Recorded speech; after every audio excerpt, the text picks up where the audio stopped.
What's up, wrestling fans? It's Joe Cronin. It's State of the WWE, episode number 60. We're marching our way to 69. And I'm here with Devious Dave Rose and Jake DeMarco, and we're getting wet. What's up, guys? Thanks for having me on here on the State of the WWE. People look What's forward to going this, on, like, everybody? I was getting harassed earlier, like, where is it?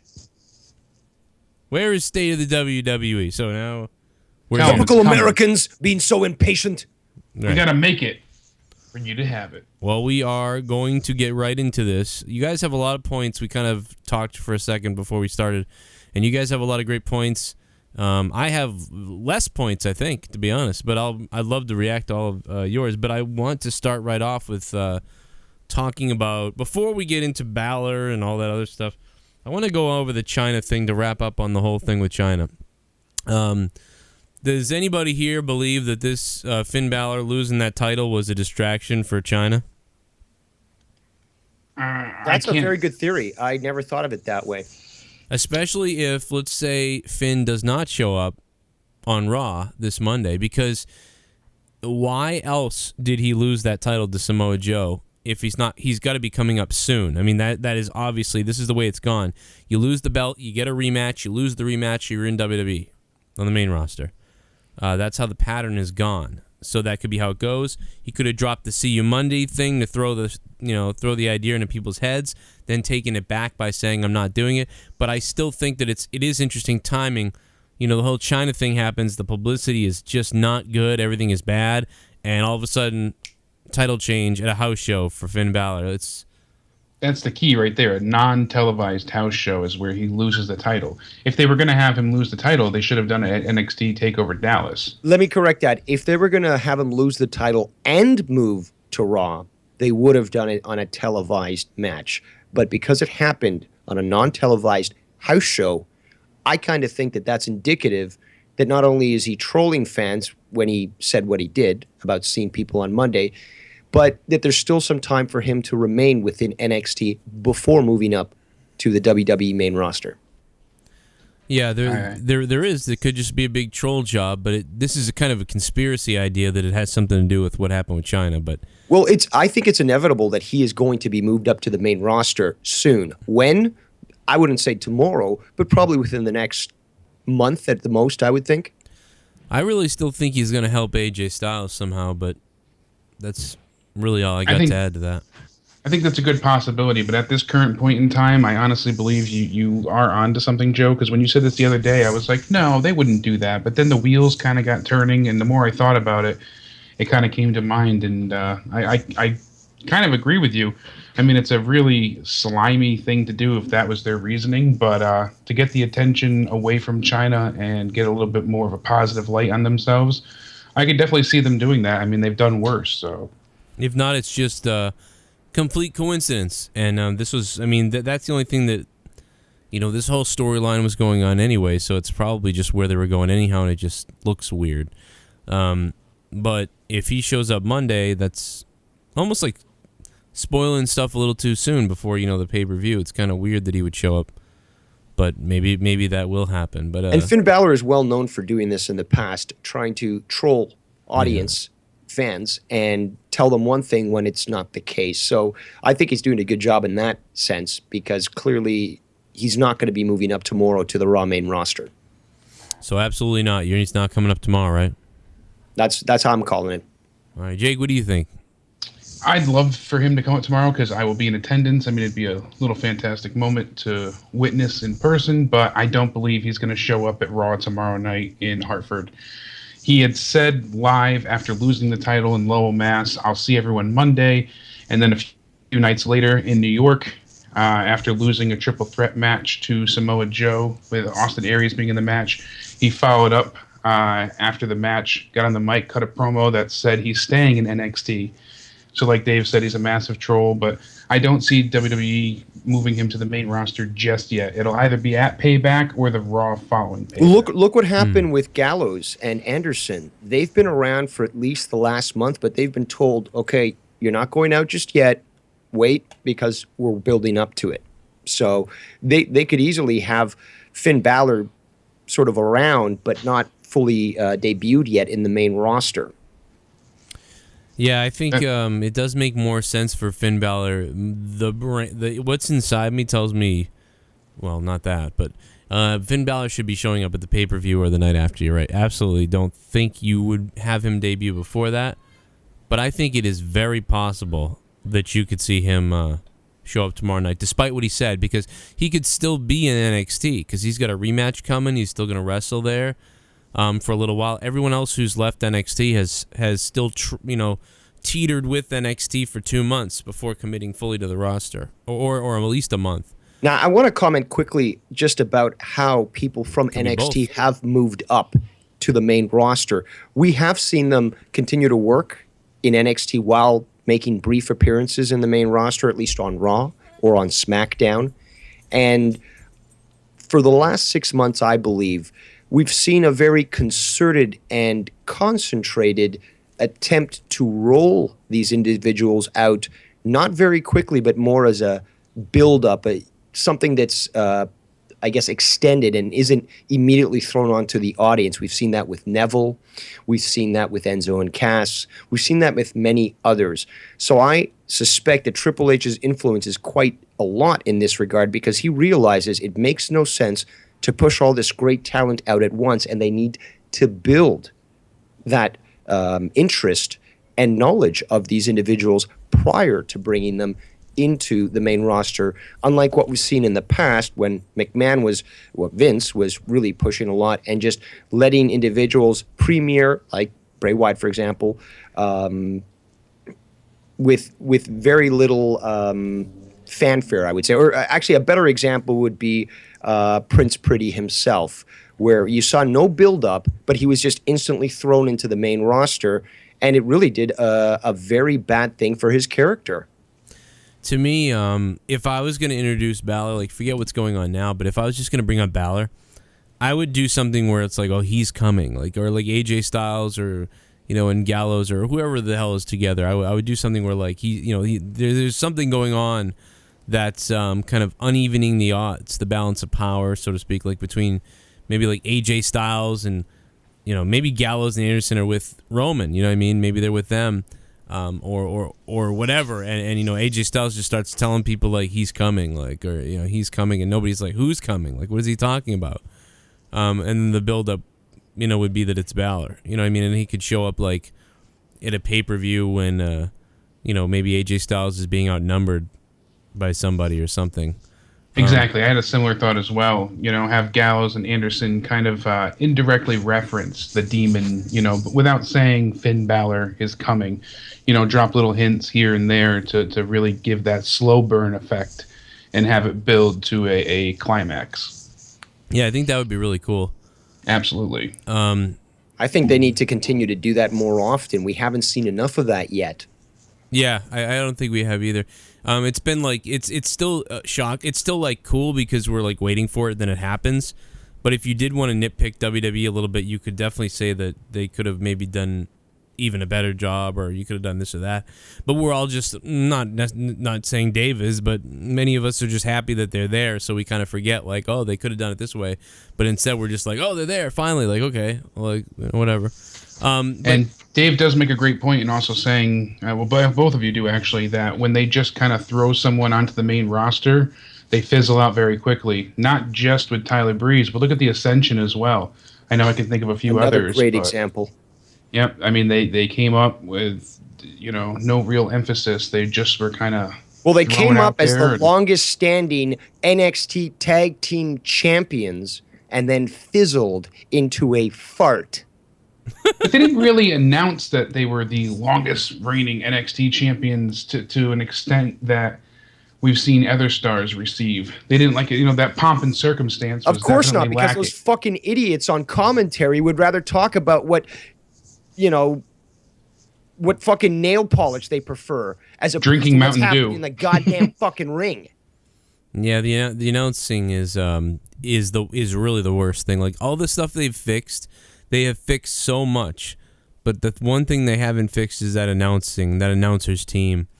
It doesn't matter how good the guys in the ring are. If you're listening to commentary at an audible level, it kills the entire fucking match. Yeah. And to Well, back that up, we've heard a lot of callers on the Raw reviews the past, I want to say, 6 months or so that have been live in attendance say, tonight was great. I really enjoyed it. And we're pulling our hair out saying this is a shit show, giving the lowest ratings we've ever given on the Joe Cronin Show, 2s and 3s week after week. But it makes perfect sense because they're not hearing the commentary live. They're just seeing the wrestlers in action.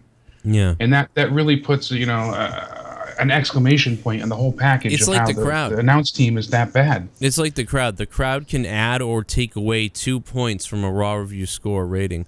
Absolutely. The commentary can add or take away 1 or 2 points from the rating. So if you had Mauro Ranallo calling the show, you'd probably add a point. But with JBL and Michael Cole calling it, you probably take 2 points away.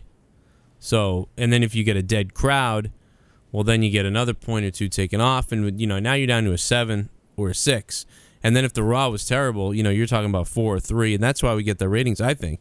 But you're right, they're not good. They got more Renal. I mean, they're going in that sort of direction that, this guy's hired, and we enjoy him calling the matches at least. So that's the right thing to do. But it's like a slow transition, like you said. But I don't know if they'll ever get rid of Cole and do that. I mean, who knows how long that stuff will take. And JBL, they've had their little moments where they were okay, but it's been way more enraging than anything else. It's time for a change. It's time for JD to get off my TV commentary team, because he did it for Big Show, Ryback, and everybody else, and it worked.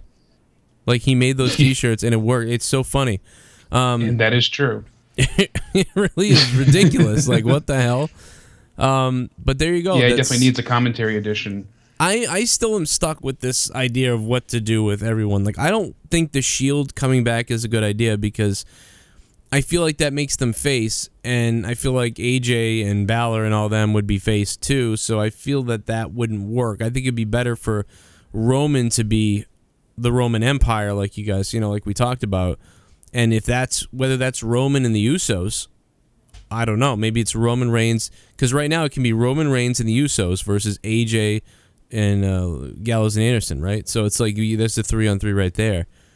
And there's a lot of open-ended possibilities right now too. AJ Styles has denied time after time working with Luke Gallows and Carl Anderson, and when the beatdown on Roman Reigns happened, he kind of showed a look of disapproval that he didn't want it to take place. Yeah. They also, on an interview on SmackDown, said that they don't need AJ and AJ doesn't need them. So that was interesting as well. I think we'll know a bit more tomorrow night when Gallows and Anderson make their Raw and in-ring debut for the WWE against the Usos. Well, there's only 2 ways this thing can go. They end up screwing over Roman and helping AJ, and then AJ looks up and just all of a sudden the big smile on his face, you know what I mean? And then, and it's like, oh man, he got us. They thought, you know what I mean? That was great. He knew all along. Yeah. Or it's of course that they turn on AJ and they're with Roman, and now Roman's gone heel. I don't like that at all. I don't want to see the Bullet Club with Roman Reigns, nor do I see it making any sense that Roman Reigns turns heel and joins them. Yeah, no, I don't think so either. I think but what I am worried about though is that the WWE will do this whole like Usos and Roman versus the Bullet Club. You know what I mean? I don't have a problem with that compared to Roman Reigns actually joining the Bullet Club. That just doesn't make any sense. Yeah, the thing I don't like about it is it takes away the whole Bullet Club is kind of over at that point. You know what I mean? It's like, okay, well, those 2 guys are now with Reigns. So I really don't see a conflict with AJ Styles turning heel currently, even though he's a face, and joining Gallows and Anderson. I do. Because, well, I'll say this. Everyone's going to cheer for him then. But Roman Reigns will continue to be pushed as a face no matter how much we hate that, because that's what Vince has decided. So we might as well work around that and see what we want to see, which is the Bullet Club beat the fucking shit out of Roman Reigns and his worthless little cousins. But we could be left surprised too, because WWE made a shit ton of money with a face faction in the Shield. They sold a ton of merchandise, tickets, DVDs, and the network as well. So they could have AJ side with, Gallows and Anderson. They make the Bullet Club or, Bulletproof, whatever the WWE decides to call them at this point. And from there, Roman Reigns could turn heel. It's not that far off either. They have a lot of open-ended possibilities at this current point in time. And that's kind of the reason I'm enjoying the product more so lately, is that there's a lot they can do. They might go with, the typical bullshit that we're used to, but they also have a lot of possibilities. So I guess it could happen that way. I doubt it'll happen that way, but it's depends. possible. No, I mean, you're right. I mean, no, I think what you're saying is better. It's just I don't know. It depends who else is coming. I guess that's what really depends on. And then who's going to be on Roman's side. And I will be very bored if Roman doesn't turn heel and it's just Roman is Roman and now here's the Bullet Club. But look how we started this conversation too. No matter how it ends up, where does Finn fit into all of this? Yeah, I don't know. Right there is a the most perplexing. I think he's going to be there Monday. Can ask. I think he's going to be there Monday. I really hope so. Like I said, not just for a selfish reason either, but I'd love to see him move up already. It'd be good to push a go-home show with the arrival and debut of Finn Balor, and I think it'd be right to help Payback get on the right course. Because now the card for Payback is pretty lackluster overall, and I think that would add some of the pizzazz needed to push the buy rate through the roof. And you got Carl Anderson and them. They're working a match, so you almost want. I don't know. It just seems. You could say that Balor said, "See you Monday," and then he said, "I'm not leaving NXT." Well, he might be right. He might not be. He might be back in NXT for another month, even though he's working Raw. Exactly. That's what everybody else did. You know what I mean? But anyway, that's weird. I think it's a long shot that he's there Monday, but I'm gonna go ahead and we'll see him Monday just because I want to be excited. And of course, that will make me hate Raw more when he's not there Monday. And obviously, it seems like Payback or the Monday after Payback would be the that's really where you think you'd do it. It still would be shocking to see him Monday. I think this Monday. But anyway, we killed that. I think that moved on. We moved on from that, and we're gonna move on to a couple other things in just a second. We'll be right back. Watch Joe Cronin rage in video games on twitch.tv/Spectrum Gaming 617. Follow him now, twitch.tv/Spectrum Gaming 617. Hey everybody, it's Terry Reynolds, former WWE diva, and you're watching and listening to The Joe Cronin Show. If you want to get a video message from me, and I would love to do one for you, go to celebvium.com/Terry Reynolds, and I will be so glad to do a happy birthday, happy anniversary, happy whatever message just for you. If you guys want to talk aliens, spirituality, the world around us, space, time, and all kinds of conspiracies, then you got to check out our other channel, Final Frontier News, live every Tuesday night. Final Frontier News, the podcast now available on iTunes. Frontier News. What's up, wrestling fans? Do you want your product, your page, your website, your band, your whatever it is, advertised? You could have been advertised right here during this break in the show. It would have been that simple. All you'd have to do is go up here to advertise, click on advertise, and then get it going. Choose your amount of plays you want for the year, and we will play you for that amount of time. Guys, if you want to advertise, go to joecroninshow.com or joecroninshow.net, and we'll get you in here. To get the greatest t-shirt in the entire fucking world, then go to ProWrestlingTees.com. Yeah, go up to the apparel section, go to podcast online media store, click that sumbitch, scroll your way down. You see all these other douchebags, don't forget them. Click on Joe Cronin Show, and then you can buy the hashtag back Joe Cronin t-shirt right here on ProWrestlingTees.com. Order the shirt now and get yourself Joe's face on your chest. ProWrestlingTees.com.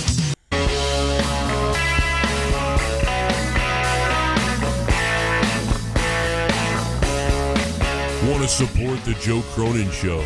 Then go to patreon.com/Joe Cronin Show. You can support with only $1 a month. That's $12 a year.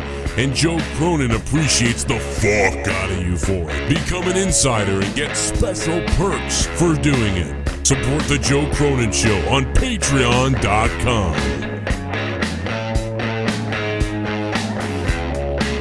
Okay, welcome back. And this part of the show is brought to you by WrestleCrate. That's WrestleCrate.com, and you enter in coupon code Joe Sent Me. You'll get 10% off your first month of WrestleCrate at WrestleCrate.com. I recommend the Ultimate Crate. And there you have it. That was good talk. It should be. Just want to say, Vince Russo's video to China. We talked about it many times. His recent video about China was unbelievably heart-wrenching. That guy was. I knew it was going to be tough to watch. I knew it was going to be tough for him. And man, I just shout out to Vince Russo for being able to do that and saying the words he said. But he really, because he basically ended his whole. He committed his own suicide with that video, and but he told the truth, and that's all that matters. Absolutely, it was very commendable that he actually said what he did say in that video. And if anyone who's listening hasn't seen that yet, you do have to check it out, because not only were his words about China very heartfelt, but what he revealed about the industry was also extremely telling. And that video also goes to show that Vince Russo is a man of morals and ethics who stands up for what he believes in, no matter how disastrous it might be to his professional career. He did the right thing, and it's definitely worth a watch. Yeah, the amount of integrity that he has is undeniable for sure. And it was heart-wrenching listening to him basically plead for the closure that China so desperately deserved. It was very moving, emotional, and like Dave and Joe said, if you haven't checked it out, do so on Vince Russo's YouTube page. But one thing that at least we can take away from this video is that he really revealed a lot of the love that people have for China. And it is always unfortunate that it takes the death of somebody for people to come out and show the love that they had for that person, to make the statements that they need to say how much they enjoyed that persona or what they did for the industry.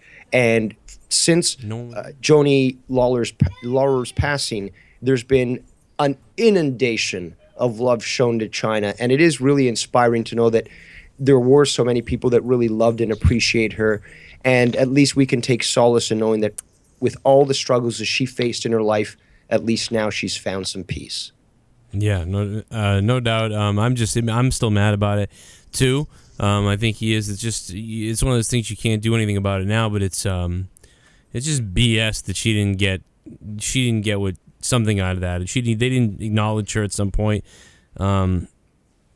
when she asked for it, like you said, and when she did. Now she did, to be fair to them. I mean, in a way, that thing happened with that video, and then she reached out to going to the offices. But anyway, I hope the documentary's gonna come out, because I know she wanted it to come out, and hopefully it's good. Unfortunately, now it's taken on a whole different light.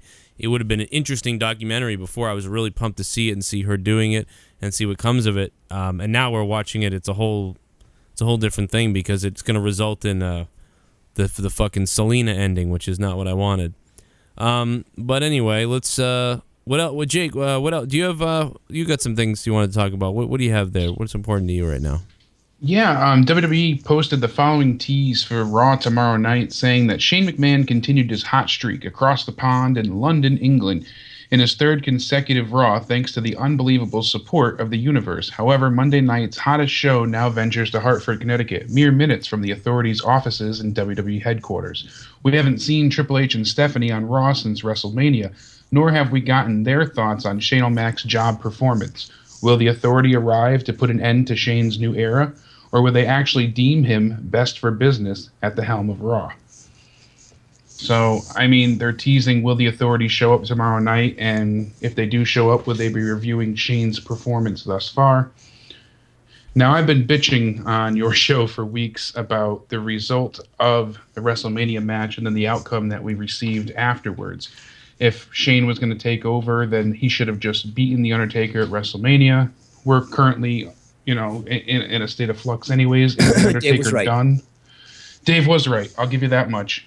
And the outcome meant absolutely nothing, and I truly believe that it shouldn't have ended the way it did. But I mean, they could have even saved it. They still could have had Shane McMahon lose, but Vince should have ran out. I know, Joe, you and I both said this the night after. Vince should have ran out when Shane was on top of the cell, bartering, trying to plead with him, no, don't do this, it isn't worth it. At least then he could have, what he said the next night would have had more of an impact. would have been a little bit more believable about saying how you did so much for the business, then I'll still give you your shot. But I am curious to see if Stephanie and Triple H are going to be there tomorrow and what they're going to have to say about Shane. Dave, Now, I want to quickly add that adds a lot of brevity to the situation. Both of you guys are absolutely right. If Vince had actually come out when Shane was on that cage, it would have added more weight to that argument and more validity to him, I guess, going against the rules and making him the GM of Raw. And that probably would have made things at least a little more sensical. Especially since he put Shane in that position to begin with. Bingo.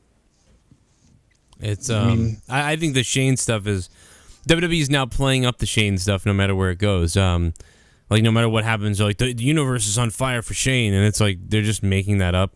You know what I mean? Because people are happy to see Shane and stuff, but they're just really like rubbing that thing around there. It's really funny. Now, in regards to what Jake just said, I think the answer to that was made quite a while ago because the brand split has already been confirmed. It was inevitable that Shane would get control of Raw and that the authority would move to SmackDown. I've been saying it for a long time. I knew that even before this match between Undertaker and Shane McMahon went down. I saw it happening. I knew the brand split was going to occur, and it only made sense that this was the manner that they were going to execute it in. So these speculations and rumors about, what's going to happen now? We know the brand split's already been decided. And this is funny. I used to support the brand split back when it happened. Unlike you, Joe, who didn't like it, because it lasted too long and for other reasons. But the new brand split, the one that we're going to see now, will be taken away from the product and will be, in my opinion, detrimental to the overall health of the WWE. You think we're going to see a brand split? I know we're going to see a brand split. It's already been confirmed. Where? All over the internet. You should see the branding, the way that they've done the different branding of the logos and of the SmackDown sort of screenshots and stuff. JD from New York also talks about this in regards to the authority essentially becoming in control of SmackDown as opposed to Raw. All the information that's out there, although it's not 100% confirmed, when you see graphics from the WWE, actually from the WWE, that clearly differentiate both of those brands and add that to the speculation about the brand split and all the talk in the back, it's a foregone conclusion. Are we saying that I could see two different people running the show, and that's not really a brand split as much as it's different general managers on the show. So you get that's what I hope vibe. the outcome is. I hope it's just how it was back in the day. But I don't want to see a full on split. I don't want to see Raw versus. I don't want to see Raw versus SmackDown. Not at all. I don't mind if because what I think you're going to see is Stephanie McMahon and Triple H's SmackDown versus what can Shane do on Raw. I think you'll see that, but that's not Raw versus SmackDown because the same people will be on both shows. It will just be about who's going to run the thing, which is not really real. Exactly. WrestleZone, Wrestling Observer, various websites have reported. That's a big mistake for them too, by the way, because if people will associate Triple H and Stephanie kind of with that, that's the way Raw was when it was kind of, so who's going to go to SmackDown then? Exactly. But different websites have projected different things to come, and I really hope it is, like you said, the Triple H and Stephanie SmackDown versus Shane's Raw. That I'd be fine with. But the roster, to me right now, has a bunch of up-and-coming stars, but no one is established enough to have them split it up as they did close to a decade ago. They don't have that many top A-listers, enough faces and heels currently to split the roster in two. Or consistency when it comes to storytelling. Yeah, so that's another reason why I say that right now, brand split, bad idea. Yeah, I just hope it doesn't happen at all. You're right. I don't want to see it. I'll be disgusted. I despised that time. I absolutely hated it. And then the pay-per-views, one being a Raw pay-per-view, the other being a SmackDown I think it's funny pay-per-view. because I'm the opposite against you guys. I'm the odd man out here because I love that. I love seeing Big Gold as the main title of SmackDown. I love to see that difference. I love to see the two different Money in the Bank briefcases. I liked it. But right now, with the limited number of individuals that they have on the roster and their idiotic manner of pushing them to the point where they all fucking get injuries in waves, it doesn't make sense, and it's going to be detrimental. If they were smart at this point, though, they'd be working on ways to have us to want to watch both shows, not one or the other, because one is better. I wouldn't want them to push, oh, well, SmackDown's, the better show because they have the better talent.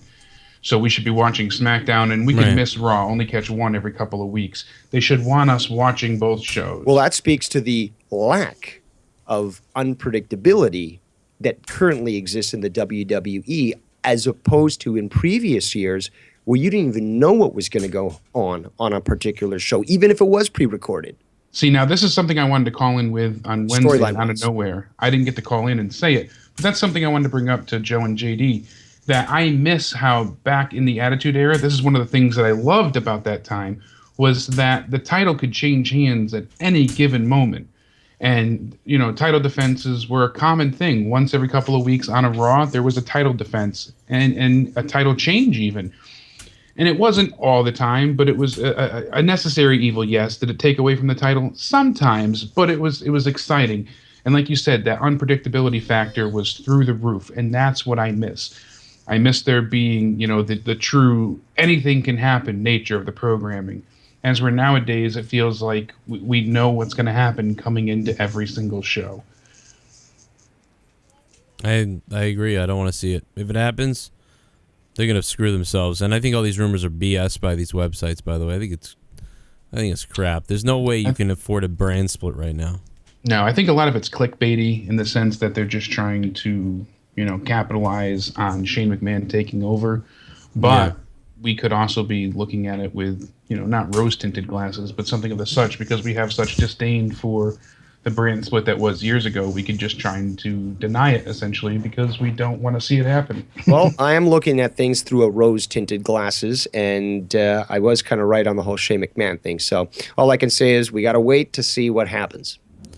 Tell me about this Paige situation. She's taking time off. Paige is taking time off because she doesn't know if she's a heel or a face, and the audience doesn't know if she's a heel or a face. Why did she write that? If she's just taking a couple days for vacation, it's weird that she just wrote that. Isn't that something you'd get in trouble for? It was 4:30 this morning, and she said, "I'll be a Norwich girl again for a few days. Can't wait. #family time." And as you said, it's an odd occurrence because she had shared the news that she doesn't know if her character is a face or a heel anymore, and that very often before Monday Night Raw begins, she doesn't know what she'll be doing or if she'll even be on television that night. And the direction of her character is, very misguided and lackluster currently. She's disgruntled about her position. Yeah, I would be. They're doing everything wrong with her. I said this earlier, that there's enough women where she could have a feud with someone. That's all you need to do. Give them the Kevin Owens type of feud, with somebody. Let her fight Natty. Let her fight whoever. It doesn't even matter. Summer Rae, but it'd be better for like Natty or Becky. Get her in a thing with one of them, with those two, and let but her go haven't 3 you months. noticed that there's been obviously things have changed now? It's no longer the Divas division, but have we not noticed some very inconsistent storytelling and partnering between certain wrestlers who the week before were attacked for no reason with no explanation? I mean, that happened with Natalya. It happened with Becky Lynch. It happened with so many different of the women wrestlers that I think that particular division requires some very concerted efforts to develop good storyline and good storytelling.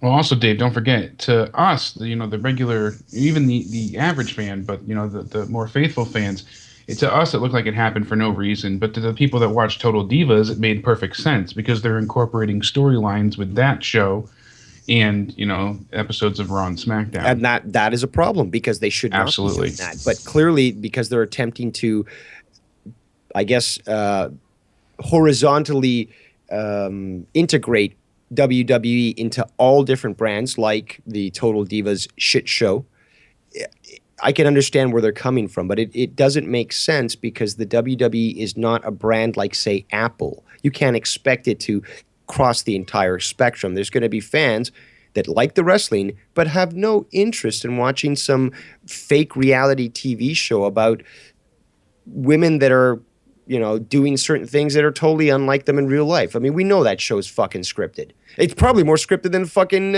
Raw. Absolutely. No doubt about that. And Yeah, now the Bellas are also getting their own spin-off as well, so. Excuse me while I retch. Man, that whole thing is a curse for Paige, as far as I'm concerned. That's derailed her whole entire wrestling career.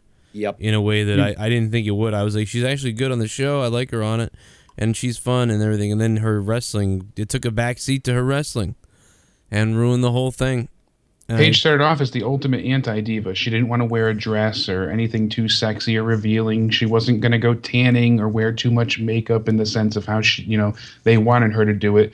And now she's a shell of her former self, and she's become the female version of the Big Show, jumping back and forth between being a face and a heel. I mean, she's had so many misguided attempts at both sides of the fence that we don't know whether she's coming or going. Now, WrestlingRumors.net had said that they're hoping a brief vacation from the road and traveling will do Paige some good, and hopefully the writers can start a meaningful feud when she returns to the main roster. Maybe something more personal between Sasha Banks or even Emma. Now that Emma's on the main roster, since they worked together well previously, that would be good. That would be cool. There's just so many things that she could do and not be doing this Divas show. She's too good on the Divas show, though. Just because she's good in everything she does, but why can't she be on that show but still be good in the ring? It makes no sense. Nikki Bella was there, and they treated her all right when she was the champion. Why can't Paige have a feud with somebody? I mean, just give her a feud, have it go 3 months, and then that will kill some time to figure out what's going on with the title with Charlotte and whoever is the champ, and maybe Sasha Banks is run its course. I think once Sasha Banks, whenever she gets a hold of that title, she's going to be able to have matches against everybody. And your argument's irrefutable, but the issue was, as we stated before, they were trying to make everything correlate to Total Divas. So to us, it looked like her attacking ridiculous. Natalya came out of left field, but really it was because Natalya said something about her on the show. Yeah. You're right. I didn't think about, I didn't really, that didn't click to me, but you're right. It's all. But that's the point I'm trying to make. Ridiculous. Why should you even have to tune into Total Divas to understand that garbage? Yeah, but not only do you have to tune in to understand it, but it makes no sense in the current day. So watching the show, it makes no sense. And the only way it's going to make sense is when you wait 4 months to see it happen on Total Divas. That's fucking lunacy. Exactly. That's ridiculous. If anything, you could film something like that at a live house show. And you know what I mean? You could just do that and then be like, why'd you do that in the ring today? Why do they have to... Oh, man. Inject that into the main Jesse story. Jesse hates this shit. Jesse's throwing up on himself right now thinking about this. Anyway, these are great points. Monday Night Raw, what's going to happen on Raw? I don't know. I think we're just kind of waiting to see what happens, to be honest. I really actually got to cut the show short, to be honest. But let's get to maybe a last few points from if Dave you have something important you think about the way WWE's going this week. No. I know. I think we've covered all the pertinent topics for today. I think we covered most of the stuff that was, just the hot topic. There's a lot more stuff we could go into, obviously, I think, but we won't do that. NXT is doing great. We had a title change at a house show. Why did that happen? We're still waiting to see what the reasoning for that is, if there is one. We'll find out, I think, whether it was because Balor's coming up or because they wanted a distraction from China. Kind of the conspiracy talk that I decided to bring up the other day because it's funny to bring up conspiracies with the WWE, but it's a terrible one if that's what they did it for. Yeah, it could be true too. I just think a lot of the questions we have are absolutely going to be answered tomorrow night. A lot of the feuds, they're going to finish rounding out the card for Payback. We're going to see more with everyone from Baron Corbin to Enzo and Cass. The Vaudevillains will be there. I think that they're going to, show a little more focus. We'll find out about the Authority, Shane McMahon, and we'll have a better direction. Is Jack Swagger leaving, too? You said that tweet earlier. Was he just saying goodbye to Scotland and the UK, or was he saying goodbye to his career? Exactly. We don't know, so... Why would you want to retire overseas there? I mean, you wouldn't. You'd want to retire somewhere here. I don't think he's done yet. I don't think so either. It later came out with him saying that he was just saying goodbye, like you said, to the European tour. But you never know. Things could be cryptic and misguided as well. So we'll have to see. All right, guys. Well, I think we got it. Thank you very much for listening. I know this is a shorter episode than usual, but I got stuff I got to do, unfortunately. But the most important stuff is what I think we hit on, and we'll see what happens on Monday Night Raw. Tomorrow night we'll be live after Raw for the Raw review right here on the Joe Cronin Show. Thank you guys for subscribing. Make sure to click that like button, share this video everywhere, and check out my other videos, other channels, other places you can go to view us on iTunes. Make sure to get on iTunes and review us and like us on iTunes to hear the podcast there. And, of course, Final Frontier News on Tuesdays. My gaming channel, Spectrum Gaming 617. And I'll probably be doing more gaming stuff tonight. And speaking of Game of Thrones tonight. So for anybody who's interested in Game of Thrones, I think me and Leah will be going live after Game of Thrones to kind of talk about it, review it, maybe take calls. I don't know. So that'll be interesting. So we'll see you then. Make sure to tweet me on Twitter at Joe Cronin Show. And kiss my ass.